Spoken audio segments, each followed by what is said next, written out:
Assalamualaikum warahmatullahi wabarakatuh. Selamat malam semuanya. Malam Mas Dari. Malam. Mas. Teman-teman, selamat menyaksikan ya di podcast episode pertama Mai atau Mahasiswa Asik Ekonomi, teman-teman. Nah, di sini Mai itu nggak hanya membahas mengenai dunia perkuliahan, dunia keorganisasian, tetapi apapun yang perlu dibahas ya Mas Dari ya. Apapun yang perlu dibahas lagi itu bermanfaat, kita bahas di sini teman-teman. Nah, sebelum kita masuki ngobrol bareng nih sama teman saya, mungkin kita perkenalan ya Mas ya, agar lebih asik gitu ya. Mungkin dari saya dulu ya teman-teman ya. Sebelumnya perkenalkan, nama aku, kita semi formal aja ya Mas ya, nggak usah tersadar aja gitu kan ya, nggak usah terlalu baku banget gitu ya Mas. Sebenarnya perkenalkan ya teman-teman, nama aku Rusindar Harussalam, biasa dipanggil aku Aryo gitu ya. Nah, aku di sini merupakan mahasiswa aktif juga, semester 6 ya, jurusan akuntansi seperti itu. Nah, mungkin udah ada di samping saya nih narasumber atau teman saya yang sangat luar biasa nih, yang menginspirasi saya juga, menginspirasi teman-teman panitia. Mungkin bisa perkenalan dulu nih, Mas siapa sih di samping aku ini gitu ya. Silakan Mas. Subhanallah. Perkenalkan ya teman-teman, saya Hari Agung Mulyana. Panggil Hari aja boleh atau Agung Mas Hari. boleh ya? Oh, Mas Agung boleh ya, boleh deh. Biasanya kalau di kampus tuh dulu dosen-dosen taunya Hari siapa? Hari Agung. Hari Agung. Ada yang panggil Agung, ada yang gitu panggil ya. Hari. Dua-duanya juga. Dua-duanya bisa boleh ya. Iya. Lebih enak mana gitu ya Mas ya gitu. Iya. Bebas. Mas Hari Agung ini kesibukannya apa nih sekarang nih? Sehari-hari gitu. Sekarang alhamdulillah udah bekerja juga di salah satu perusahaan juga gitu. yang bergerak di bidang digital marketing. Oh gitu, Terus juga sambil kuliah juga S2. Oh, sambil kuliah S2 Mas. Waduh, luar biasa nih teman-teman ya. Ini patut dicontoh nih. Beliau ini lulus ya S1 terus langsung kerja di digital marketing ya Mas ya, di salah satu company mungkin, dan juga lanjut S2 gitu. Nah, sekilas mungkin ya tentang Mas Hari Agung ini. Beliau ini saya kenal itu dulu semester 1 ya Mas ya. Iya, kamu mentiku ya. Mata kuliah self leadership. Iya, Nah, kebetulan SL. iya SL gitu ya. Kamu pulangnya naik mobil box. Iya. Dicariin. Iya betul. Naiknya mobil box itu benar-benar terakhir ya Mas ya, terakhir. Maghrib. Itu luar biasa sih. Nah, self leadership. Nah, teman-teman mungkin nih yang angkatan di bawah kita belum pernah ngerasain leadership offline kayak apa ya Mas. Nah, tahun sekarang leadership mungkin offline bakal seru lagi kayak kemarin ya. Kebetulan Mas hari ini asdosnya juga gitu ya, asdos dari Pak Ahmad Dermawan ya Mas pada waktu itu ya. Itu luar biasa nih Mas Hari. Jadi pengalaman yang seru Mas waktu leadership itu Mas. Jadi emang benar-benar ya Mas Hari juga salah satu inspirasi saya juga pada waktu itu, karena public speakingnya nih Mas Hari itu luar biasa pas jadi asdos di self leadership itu gitu Mas. Dan sekilas lagi nih tentang Mas Hari itu, beliau ini juga merupakan orang penting juga Mas kalau menurut saya. Kenapa? Penting dalam arti menginspirasi saya pribadi, teman-teman panitia semua nih di sini terinspirasi sama Mas Hari, jujur aja. Karena merupakan ya demisioner ya Mas ya, dan mantan gubernur BEM FEB UMP yang tahun periode berapa Mas? 2018-2019. Wah, luar biasa, 2018-2019 teman-teman ya. Ini udah kelihatan lah betapa gaya kepemimpinannya. Emang kelihatan ya? Kelihatan seperti itu.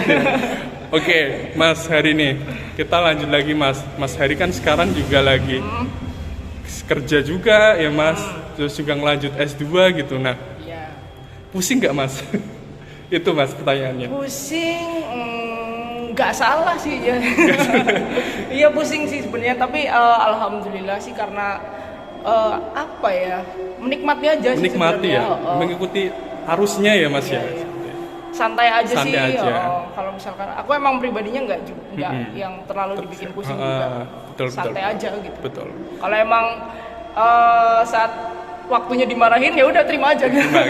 Dimarahin atasan terima aja gitu. Jadi santai tapi tidak terlalu santai gitu ya Mas. Iyalah, tetap mengikuti gitu teman-teman. Nah, teman-teman ini patut dicontoh nih Mas Hari nih. Masnya tidak terlalu dipikir ambil pusing juga teman-teman ya kayak gitu. Santai aja gitu. Nah, Mas spill sedikit nih Mas mengenai kegiatan apa ya? Bukan kegiatan sih, lebih tepatnya pembelajaran di S2. Nah, mungkin teman-teman kan juga nanti di sini akan ada beberapa yang melanjutkan S2, mungkin kan bisa ya Mas. Nah, bisa Iya. diceritakan sedikit nih Mas mengenai S2-nya Mas Heri itu gimana sih Mas gitu. Oke, sebelumnya aku kasih tahu dulu nih Iya. ya teman-teman. Jadi aku ini sekarang lagi studi lanjut di Magister Manajemen UMP. Oke. Kalau di UMP sendiri sebenarnya kuliahnya nggak terlalu kaku menurut Oh saya. gitu. Menurutku Lebih ya. santai gitu Oke, ya. Jadi apa ya? Kalau aku pribadi emang kuliah ini di kelas tuh kita pasti dapat ilmu. Ya, Tapi pasti. di luar kelas tuh kita kan lebih banyak Have fun ilmu gitu kan. ya. Jadi karena sekarang kuliahnya itu sistemnya masih online. Masih online. Jadi mungkin keterbatasan sumber untuk referensi juga kan ya terbatas lah. Terbatas menurutku. ya karena Tapi- online-nya itu ya Mas ya. Iya, tapi kalau misalkan kita mau explore ya why not gitu kan. Iya, Jadi benar-benar. makin banyak ilmu yang diserap gitu Iya, kan, iya. makin banyak sumber. Kalau kuliahnya sendiri sebenarnya tuh kan weekend ya. Jadi Jumat, Sabtu. Oh, Jumat, Sabtu ya Iya. kuliahnya. Oke, Jadi oke. kalau sekarang aku udah semester 2, jadwalnya itu Jumat sore Ya. sampai malam sampai jam 9. Terus Sabtunya kuliah lagi sore. Sore sampai sore gitu. Iya. Kalau misalkan dikatakan padatnya ya cuma Jumat Sabtu Jumat sih. Sabtunya Iya, gitu ya. Jadi kerja pagi jam 4 pulang langsung kuliah langsung sampai kuliah. malam gitu kan. Terus Sabtunya juga kan Sabtu aku tetap kerja. Jadi berangkat pagi sampai jam 2 sih kalau Iya. Sabtu. Jadi sorenya kuliah lagi kayak gitu. Jadi kalau bisa dikatakan ya sibuknya di weekend justru. Iya, jadi kalau yang lain mungkin weekend ya refreshing gitu kan. Betul. Kalau aku malah pusing. Mungkin hari weekendnya diganti hari Iya, weekdays-nya iya. Mas. Senin sampai Kamisnya kayak gitu ya Mas. Iya, benar. Oke Mas, itu ya teman-teman ya sekilas mengenai Mas Heri nih. Nah, udah kerja juga, terus juga lanjut S2 gitu. Mas Heri ini pingin jadi dosen Mas? Atau gimana Mas? Insya Allah ya, insya Insya Allah. Allah jadi dosen. Amin, Amin, ya. amin. Mohon doanya juga. Amin ya, amin teman-teman. Oke, teman-teman, mungkin teman-teman di sini ya ada beberapa yang sudah semester 6 ya, kayak aku nih. Kayak kamu. Iya, aku semester 6. Ntar lagi kan akan menghadapi beberapa ya kayak KKN Mas gitu ya, Oh, iya, atau iya, magang, iya, bahkan iya, teman-teman KKN, semester bawah ada magang ya atau MBKM tuh magang. Nah, nanti di sini juga akan dibahas mengenai hal itu gitu. Nah, yang pertama nih aku ingin bahas dulu Mas mengenai KKN nih. Nah, KKN. Mas Hari itu dulu tuh KKN-nya ikut apa aja Mas? Kan ada KKN reguler, KKN Mas, ada KKN internasional itu. Nah, Mas Hari itu yang mana? Dulu ikutnya? Kalau aku dulu join yang internasional. Internasional ya Iya. Mas sana. Itu di mana sih Mas kalau internasional itu? Waktunya Mas Hari pas Mas Hari. Kalau dulu aku di namanya Kampung Baru itu Kampung di Kuala Lumpur. Oh, Kuala Lumpur, Malaysia ya? Iya, Oh, oke. Di Malaysia. Nah, oke Mas, pasti kan ada alasan tertentu kenapa Mas Hari itu ingin ikut KKN internasional lah. Itu Iya, iya. alasannya apa Mas gitu ya? Nah, sebenarnya ini jadi mungkin karena ini kan program waktu itu ya. Iya, waktu benar. itu tuh termasuknya program yang baru. Mm-mm. Nah, jadi orang-orang tuh mungkin mahasiswa-mahasiswa lain tuh ngerasanya kayak KKN kok di luar negeri tuh KKN tuh harusnya mengabdi kepada negeri gitu. Iya betul ya. Cuma di sana tuh ini menurutku alasannya ya. Ya, Jadi benar. alasannya tuh menurutku kalau menurut aku pribadi relasinya itu Lebih kuat lebih ya. luas juga. Lebih luas pastinya gitu. Karena waktu di sana pun program kerjanya ya sebenarnya 11-12 kayak KKN reguler gitu Iya kan. betul. Cuma bedanya ya wilayah sama ininya sih warganya. Warganya. Iya. Oh. Jadi kalau di aku dulu KKN-nya itu ya sama Bapak Ibu TKI. Oh, gitu. iya, betul, Jadi di sana kita lebih apa ya? Terus juga program kerjanya itu banyak yang asik gitu. Dari kita, dari mahasiswa itu ada program kerja, terus dari Bapak Ibu sana juga ada program-program Program buat kerja, kita. Gitu. betul, Kayak betul. contohnya tuh kunjungan ke Kedubes, gitu. Oh, Itu kan iya. asik. Gitu Asik kan. ya, benar, Mas. Jadi ini benar-benar jujur itu pun di luar ekspektasi. Gitu. Aku tuh dulu ngiranya KKN ini tuh cuma kita yang ngasih program. Ternyata Iya. Bapak Ibu sana juga Ada ngasih program Iya, gitu. jadi sukanya di situ. Oh iya iya. Gitu sih. Oke, Lebih berarti bermanfaat menurut aku bermanfaat ya, pribadi betul. Iya. Relasi juga, Iya, pengalaman itu relasi. udah pasti sih ya Mas ya. Nah, oke, Mas kalau misal kita pingin ikut nih Mas KKN yang versi internasional ya Mas ya, itu Oke. ada syarat tertentu atau syarat apa sih Mas yang harus diikuti gitu? Waktu pengalamannya Mas Waktu Heri? aku ya. Ya. Aku dulu itu ada interview sih, apa ya Interview. namanya sama LPPM. LPPM ya? Iya. Itu ada interview berkas juga. Oh, kunci utama di KKN internasional tuh kalau kalian aktif di organisasi itu poin plus Poin banget. plus banget Iya, ya? itu poin Oke. plus banget itu. Itu sih paling sisanya sama kayak KKN biasa. Biasa kayak gitu ya? reguler atau Muhammadiyah gitu itu sama. Cuma bedanya kalau di internasional itu aktif organisasi. Aktif organisasi. Itu Poin plus ya? Plus banget. Oke. Oke. Jadi itu ya teman-teman ya, tadi dari Mas Heri tuh seputar KKN internasional itu tadi udah disampaikan beberapa poin yang keren sih kalau menurut saya gitu. Kebetulan saya sendiri untuk KKN yang sekarang itu ikutnya yang reguler Mas gitu ya. Oke, Mas. Tadi kan Mas itu ngobrol mengenai pengalaman gitu ya Mas ya. Aku ingin minta sedikit nih Mas cerita Mas Heri, pengalamannya Mas Heri yang membedakan mungkin ya warga sana mungkin ya waktu Mas Heri itu istilahnya KKN itu apa Mas yang membedakan gitu? Yang membedakan kalau ya kita sama-sama dengan warga Indonesia. Sama. Oh iya. Cuma yang lebih apa ya? Jadi waktu itu tuh dulu tuh aku KKN satu kelompok cuma yang laki-laki tuh cuma 3 anak. Oh 3 anak. Iya, cuma Berarti 3 yang anak. sisanya berapa Mas? Ceweknya itu? Berapa ya, gue lupa itu ada 16 kalau nggak 16, salah. oh, lumayan banyak ya? Enggak. 12 12. kayaknya malah, Oh, iya. berarti total itu sekitar berapa Mas waktu itu? Itu satu kelompok? Satu kelompok. Satu kelompok. Cuma satu Oh. kelompok. Itu lebih ke ini sih tempat tinggal. Oh iya iya iya. Tempat tinggalnya itu waktu itu aku kayak dikasih kos-kosan Mes, lah istilahnya ya. mungkin di sini gitu. Terus satu bangunan itu kebanyakan orang Bangladesh, India gitu. Iya, Jadi iya. kesannya kayak harus menjaga diri banget. Betul. Iya, itu sih lebih menjaga ke situ sih. Itu pengalaman yang cukup luar biasa, Luar biasa ya, ketemu orang satu bulan dari luar negeri kita, juga gitu ya. satu bulan di sana dan memang tinggalnya itu ada di lingkungan yang warga asing juga. Benar. Karena di sana juga kan banyak tenaga kerja asing juga, Asing, ya. nggak cuma dari Indonesia kan. Ya, betul. Nah, cuma kita tuh lebih seringnya dan pastinya interaksinya ya sama bapak ibu yang di Sana ya, sana oke. gitu, orang-orang Indonesia. Oke, Mas. Tadi kan Mas juga menjelaskan juga ya mengenai program kerjanya gitu ya, tidak membedakan. Nah, mungkin apa Mas? Program kerjanya itu apa aja Mas waktu Mas di sana gitu?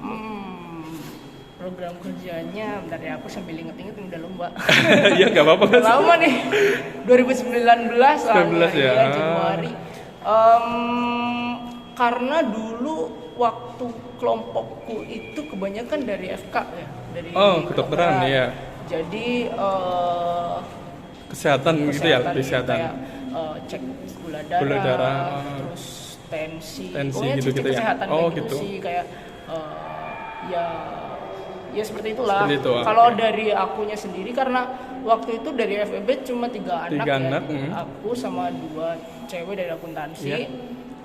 Itu kalau aku pribadi ya aku lebih ke ini sih sosialisasi tentang produk life cycle. Oh, daur ulang gitu ya? Iya, jadi ternyata di sana tuh belum ada yang namanya ayam geprek. Oh gitu? Iya, waktu itu ya, Waktu waktu itu. itu 2019. Di sana tuh belum ada yang namanya ayam geprek. Terus diberi Jadi sosialisasi ini? Aduh, kayaknya kita kenalin nih ayam Asik ya? geprek gitu kan, ya asik gitu kan. Iya. Paling di sana kan ayam ya biasa, ayam Bener. goreng gitu kan.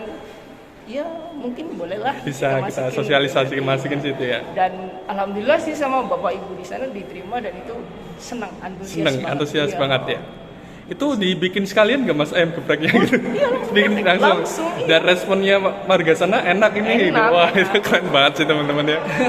Ya barangkali kan bisa jadi mungkin bisa jadi Iya. usahanya orang sananya ya Mas ya. Betul. Itu dan bisa berkembang kan justru lebih baik gitu kan, dan Iya. itu makanan khas salah satu Indonesia juga, ayam geprek itu gitu. Oke Mas, mengenai tips dan trik nih Mas, jadi kan beberapa teman-teman, mungkin teman-teman next semester selanjutnya gitu ya yang nonton ini pingin KKN yang internasional nih. Nah, apa yang perlu disiapkan Mas? Tips dan triknya gitu. Tadi kan Mas Hari udah bilang mengenai harus aktif organisasinya dan lain-lain. Nah, silakan Mas Hari bisa Tips ceritain ya. dan trik ya. Iya. Berarti udah mulai dibuka nih ininya pendaftarannya KKN. Udah, berarti udah jalan sebenarnya, udah Oh, tutup udah juga jalan? iya. Oh, udah tutup Iya. juga. Berarti internasional nih jalan lagi? Ada lagi? Ada lagi Ada internasional ya. Tempatnya sama? Tempatnya Di setahu Kuala saya dia di Malaysia. Lumpur? Iya. Sama juga. Tips dan trik ya sebenarnya apa ya? Kurang lebih memang sama sih kayak KKN yang reguler ataupun Reguler, yang Muhammadiyah. Cuma ya tadi sih apa ya? Mungkin persiapannya lebih ke mental kali ya. Mental, oke. Mental iya, karena kita kan hidup di negara orang. Bener. Dan itu Butuh kurun waktu yang Iya, lama kan. betul, Mas. Jadi mungkin kita lebih ke apa ya? Ya Malaysia sama Indonesia mungkin ya nggak beda jauh. Iya. Cuma sedikit ada culture shock itu pasti Iya, ada. pasti Jadi ada. kalian harus mungkin mental sih persiapannya. Iya, persiapannya. itu lebih pasti. Iya. Gitu. Terus juga nanti kan di sana juga nggak selamanya kalian itu proker terus. Mungkin kalian butuh refreshing. Kalau rekreasi misalkan- gitu ya, Mas? Iya, refreshing sendiri pun nggak masalah. Nggak masalah, Jadi oke. lebih ke apa ya? Kalau aku pribadi waktu itu kalau capek gitu kan, yang lain istirahat, aku jalan-jalan sendiri. Jalan-jalan, iya. Jadi lebih ke tingkatin komunikasi aja. Oke. Karena emang yang namanya bahasa itu kan learning by doing. Iya. Jadi kalau kalian nggak terbiasa ya kalian nggak akan. Nggak bakal bisa gitu ya. Nggak akan selancar ya. gitu kan. Nah, Mungkin itu sih. Oke, siap, Mas. Terus manfaat nih Mas, pasti kan ada nih manfaat Wih. dari KKN internasional sih banyak banget ya. Tadi ketemu orang baru lah, relasi pasti pengalaman. Nah, Iya. manfaatnya Mas Hari apa Mas yang didapat nih waktu KKN internasional? Aku pribadi nih ya, Iya, aku pribadi nih ya. Mas, iya. Jadi gini, ya aku nggak tahu sih semua mahasiswa itu kan punya tujuan masing-masing Betul, ya. Mas, iya. Terus kalau aku pribadi waktu itu emang anaknya cukup ambis. Oh gitu, Ya, ya. untuk aku pengen sesuatu gitu kan. Jadi kebetulan waktu itu ada kunjungan yang ke Kedubes itu. Ya. Nah, jadi aku manfaatin aja. Oh gitu. Jadi tanya Pak, di sini ada internship nggak ya? Oke. Kan, jadi oh ada, akhirnya kan ada tuh. Nah makanya tadi manfaatnya itu yang pertama ya relasi Relasi gitu, pasti, relasi ya. gitu. Jadi nyambung juga sih kalau misalkan dari situ, karena aku waktu itu pengen kerja di kementerian lah ya, ya. kementerian khususnya Kementerian Luar Negeri, Luar gitu negeri, kan. ya. Jadi ngobrol-ngobrol sama salah satu staf di sana, jadi itu sangat bermanfaat buat aku Oh, pribadi. gitu. Itu sih paling bermanfaat. Paling bermanfaat relasi itu ya Mas Iya, ya. Oke, betul. luar biasa Mas hari ini. Oke, mungkin tadi udah membahas seputar KKN internasional ya Mas. Nah, nanti akan dibahas juga mengenai magang nih Mas, magang-magang yang Oke. mungkin udah Mas Hari lakukan gitu ya di masa kuliahnya gitu ya.